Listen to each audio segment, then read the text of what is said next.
Good morning, good afternoon, and good evening, everybody. Thank you for tuning into another Supatease video. And in this one, I am bringing you my 10.1.7 Ultimate Moonkin Guide. I am going to share with you everything that I have learned so far this season so that you can start working towards your goals or just start having a blast and dominating on the balanced druid specialization, because quite a lot has changed since the last time that I made one of these guides, and I wanted to make sure that everybody was up to date with how I'm thinking and what's going on so we can all start having success. So the first thing we're going to be looking at is our gear and our equipment. Now, my main priority is still versatility. The main reason for this is that there are a lot of one-shots in this game, and you don't want to be dying to them. So I'm thinking Augmentation Evoker one-shots, Marksmanship Hunter one-shots, Subtlety Rogue one-shots, Windwalker one-shots, everything's one-shotting. So I'm still prioritizing versatility. And what does that mean overall for your gear? It means that I am not running the 4-piece. If you're running the 4-piece, it's going to give you probably around 3 to 5% more damage if you're lucky,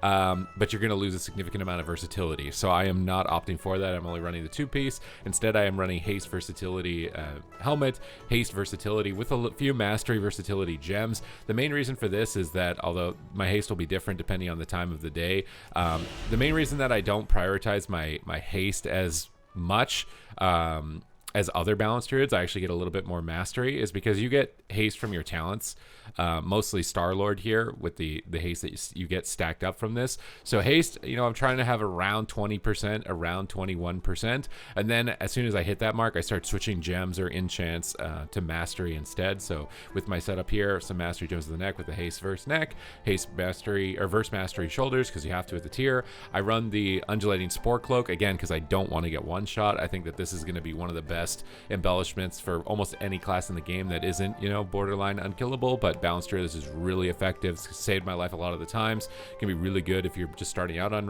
balanced druid, so definitely check out the undulating spore cloak. We've got haste versatility chest with the waking stats enchant.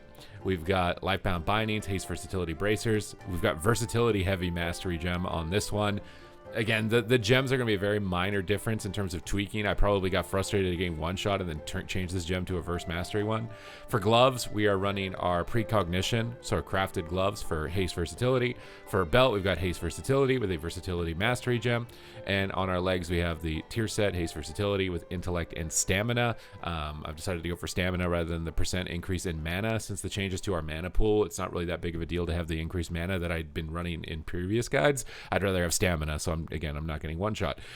Haste versatility boots, pretty standard. And for rings, we're actually running a crafted versatility mastery ring with a haste mastery gem. Again, trying to tweak this to get it around 20%, around 21% haste, and then 33+% versatility, as much versatility as we can get.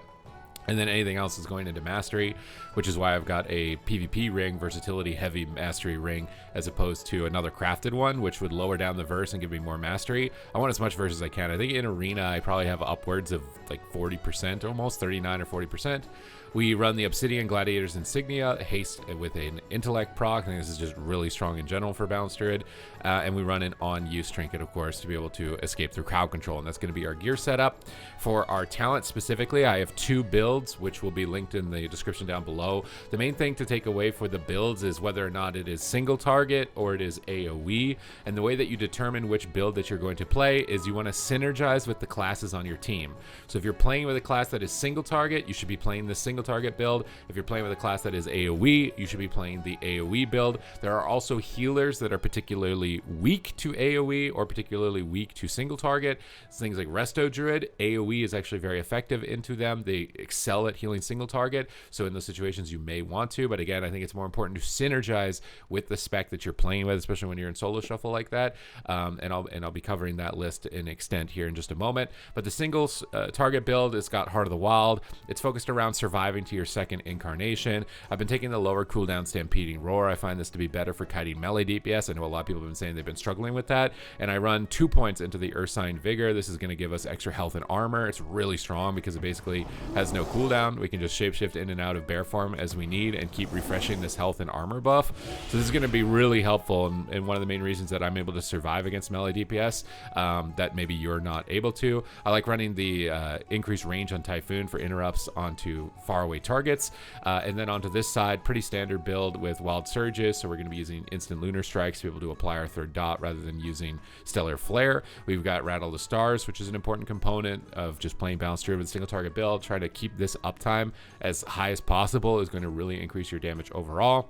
I am opting for Denizen and the Dreams in this build as opposed to Wild Mushroom. I think overall it's going to provide you more burst at critical moments. And I still like Orbit Breaker. I think that the proc moon, you know, getting the Astral Power for Star Surge is nice. But also if it lines up during your burst window, it still absolutely will KO someone. 1 point in Balance of all things because it's still strong even after getting nerfed to get, you know, I think it's about 8% crit with 1 point in it. And we run the Incarnation, of course. And we run Fury of Elune with a short cooldown Fury of Elune. And the main thing with this is to make sure that you're Fury of Elune on CD, because otherwise there's no point in taking the cooldown reduction, because, you know, if you wait any amount of time, it's basically as if you didn't take this talent. You do get the added damage bonus, which is nice, but really important to get this on cooldown as much as possible because it's such a short cooldown and gives you so much astral power.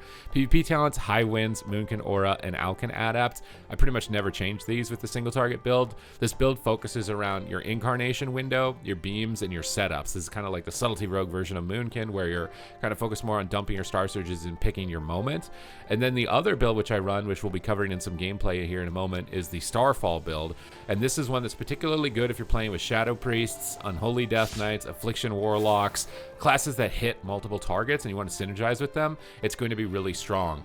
In this build, I opt for Nature's Vigil over Heart of the Wild because you're going to be doing extraordinarily more damage with this build. I think Nature's Vigil is going to give you a nice kind of buffer to help with your healer during this time. I do run Stellar Flare with this build, and I do run Wild Mushroom with this build. It's a little more keybind heavy than the other one. We're going to be running Arcanic Pulsar as opposed to Orbital Strike, and we are going to be running Star Weaver instead of Rattle the Stars. And of course, we're going to want to be picking up these Starfall talents that increase the damage of our Starfall down towards the right side. Honor talents change here. If it's a melee DPS lobby, I am playing Thorns. Moonkin Aura never changes, and Starburst. And Starburst is going to be your main win condition with this build, so you want to be playing around these blue circles that go down onto the ground, picking up and running into enemies, because this is literally the talent that wins with this build. If you're not playing around the Starbursts, you're probably not going to be winning with this build nearly as effectively. My gear doesn't change. I wear the same gear. If we weren't fighting into melee DPS, though, we could switch Thorns out for High Winds. If you're playing into something like a Ret Paladin or a Hunter, Dying Stars is a good pickup. So just throwing this out as like a little extra caveat. Ret Paladins with Judgment Dispel are annoying, and Hunters with Feigned Death. So Dying Stars can be really good into Hunters instead of Thorns. But Alkin Adapt or High Winds, they're decent fill-ins. I just want to say if you're playing Starfall and you're not running Starburst, you're missing out on like the biggest component of what makes this build strong. And again, you want to synergize these builds with whatever you're playing with. So let's get into an example of that. I've got a game here, and it's a situation that I get asked for quite a lot. We're just going to slow down the speed here so we can cover exactly what's going on.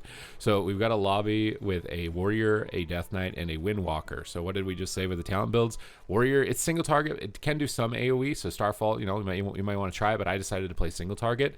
And we're going to focus our Star Surges during Sharpened Blades and during stuns from the Warrior. That's kind of the main time where these Star Surges are going to get high value. The main goal of this, though, in a melee cleave lobby is to survive the first 20 seconds. Don't even think about attacking. It is just survive the first 20 minutes, use Heart of the Wild, Barkskin, Renewal, Travel Form, Kite Away, Typhoon, do whatever you need to do to survive. As soon as you've survived the start of the game, that's when we're going to think about aggression. So we start in stealth, we're going to dash across the map. My first goal is kind of disrupt the Druid and what they want to do. Usually Druids play defensive and stay far back, so I'm moving towards the Druid is currently at in stealth, assuming that they're going to come out of stealth with a Life Bloom, which then he catches me off guard because he actually starts the game on top of my Priest with a stun, and I'm really far out of position. But it still doesn't really matter. The main goal at the start of one of these lobbies is to be in stealth so they don't hit you at the start. You don't want to be the initial target. You want your Warrior to soak everything with Die by the Sword because that's an easy 1 for 1 billion trade onto all of them. But I want to jump onto the healer, bash clone them. I can catch them in a good position behind the pillar here to avoid getting CC'd by the DPS. So this is best position, best opener possible. Bash into clone. We move into line of sight. We're not going to Incarnation just yet. We're just going to keep playing at the pillar. We get a Fear on the Druid's Trinket. We get the Monk really low, the Death Knight really low, and this is where now we need to focus on surviving. We're getting our dots up, but as soon as we get stunned, Serenity, Barkskin, immediately don't even think about it and try and use Heart of the Wild, start kiting away, doing what you need to. I use Warrior of the Elune at the start of the fight to get into Eclipse.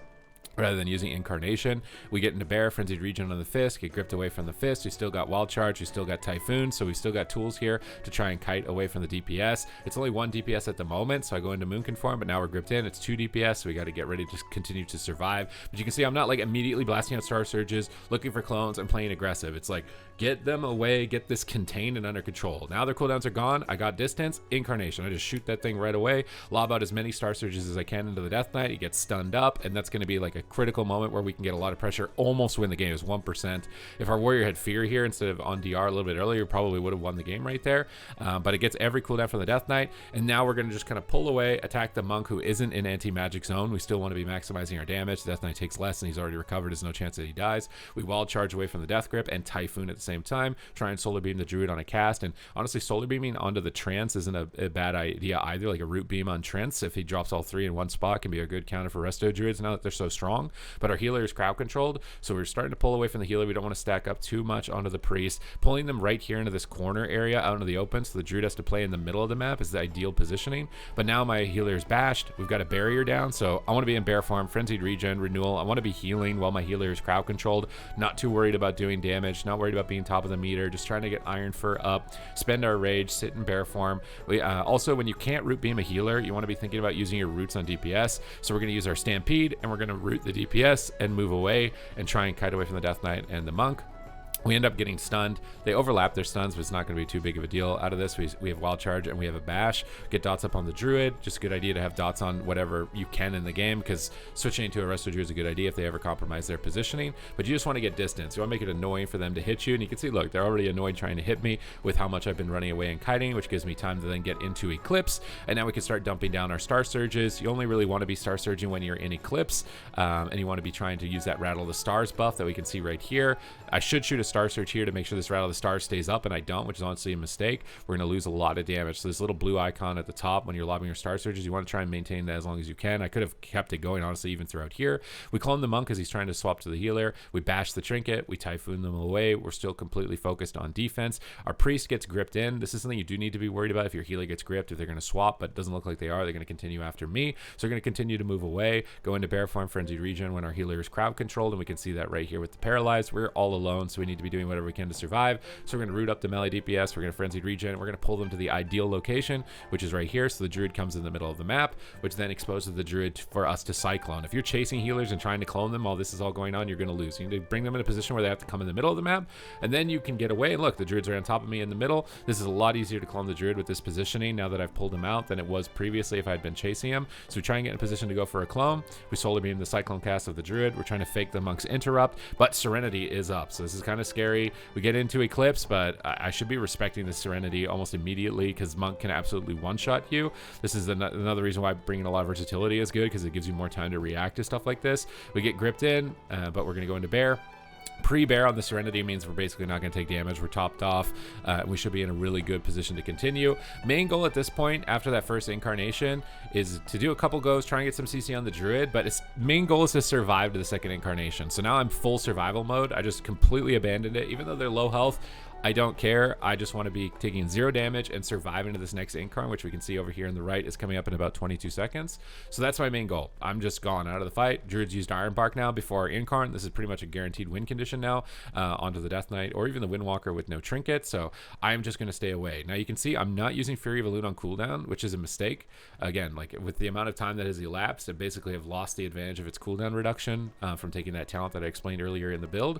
But now we're going to shoot the Fury of Elune, get the Astral Power going up. We're going to Wild Charge, Stampede, get into bear. Really good to combine Stampede with a Wild Charge. It just sprints, and when you have the snares removed, it's really nice. We're going to knock them away on the double Shockwave, try and get a bit of distance, get into Moonkin form, get into a position, get ready for this incarnation, and we're not worried about CCing the druid. With the second incarnation, dampening is very high. Our main condition is just hit as many targets as we can and pump Star Surges. Pump, pump, pump, pump, pump. Just only pump damage out and just absolutely crack damage. Survive to that second incarn, get into a good position, and then finish it right there. So you can see it's a lot of avoidance and picking your moment in these lobbies with melee DPS. Now the second lobby, in this lobby I went 5-1 overall. I won with the Death Knight once and lost the second time. The second time was because of play. This first game with the Death Knight though, I played very well and we were able to win. And you'll see Death Knights are more AoE class, so I went Starfall, and Starfall is also very effective against Resto Druid. So I'm synergizing with my partner, and it's great into the opposing healer.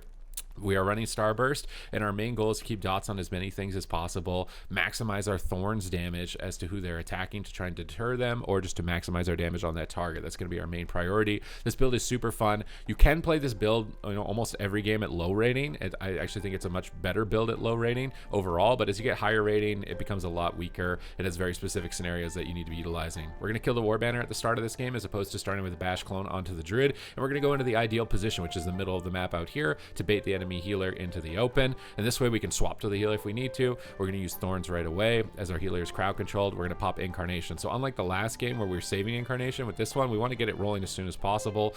This is going to help the engine of our Astral Power and really start getting our damage going and start scaring our opponents. So you can see Wild Mushroom, I've got 3 stacked out on the Warrior, 3 stacked out on the Druid, and this is how I use Wild Mushroom when I'm getting attacked, is to get the 3 stack dot increased damage onto as many targets as possible, and we're just slowly whittling down everybody on the team and doing so much damage across the board. We got Tranquility, Die by the Sword, and Iron Bark just in the start of the game on this one. We're Typhooning the Windwalker a monk away. We see the Warrior coming at us. We're trying to get Stellar Flares out while they're out of range of melee interrupts, but we get stunned, and now in this stun, we're not in the barrier, but our Priest grips us into the barrier, which is really nice.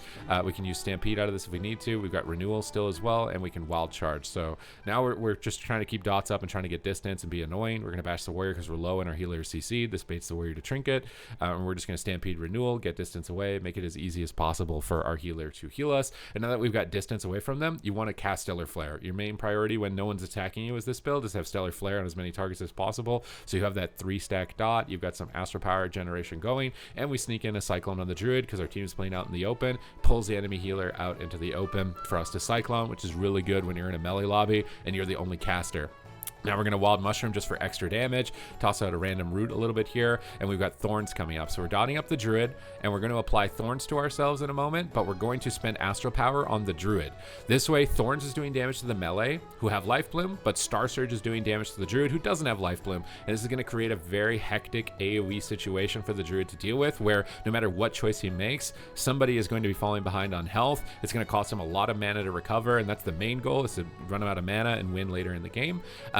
But if you Star Surge the DPS, who also have Life Bloom, you're not going to be doing as much effective damage. We're going into Bear Form during Touch of Karma, and we're just kiting. It's Warbreaker from the Warrior. We're a bit scared here, so we're going to Bark Skin. We're tanking him out. We're just trying to survive this cooldown window, and here are the Starbursts. This is your win condition. So these little blue balls, I've been getting really unlucky and not spawning a lot of them, but as soon as those little blue stars coming down, you got to start repositioning around them and start stacking them up, because this is going to be how we win the game with this build. We got distance, so we need to Stellar Flare. Get Stellar Flare out as many things as we can, maybe clone the Druid. Could have tried to Shadow Meld the Stormbolt. You can Shadow Meld Stormbolt while it's in the middle of the air, but I see Starburst coming down here to the left, so I'm going to be moving into that kind of land field. And you can see, knock him up, giving me Astral Power, enabling me to cast more Starfalls and get more Starbursts and get more Star Surges. And look, another Starburst comes down. We see another Starburst come down. We're running into the next one. They are just running like lambs to the slaughter right now. 3, boom, boom, boom. And that is the most satisfying feeling. That is the main win condition, aside from trying to do maximum damage to run the enemy healer out of mana. And it works really well when you're playing with a class that also AoEs, like a Death Knight, who is going to be bursting swords with AoE with Death and Decay against double melee. So this is my master guide for Balanced Druid, what I'm thinking, what I'm trying to do in terms of my builds. Wanted to update you guys. If you want to follow me live, I'm streaming on twitch.tv/Supatease, and it's linked in the description down below as well. And if you want to make sure that you're staying up to date with news related to World of Warcraft, smash that subscribe button. Your support is greatly appreciated on my journey of getting to 100,000 subscribers. So thank you very much, and I will see you in the next one.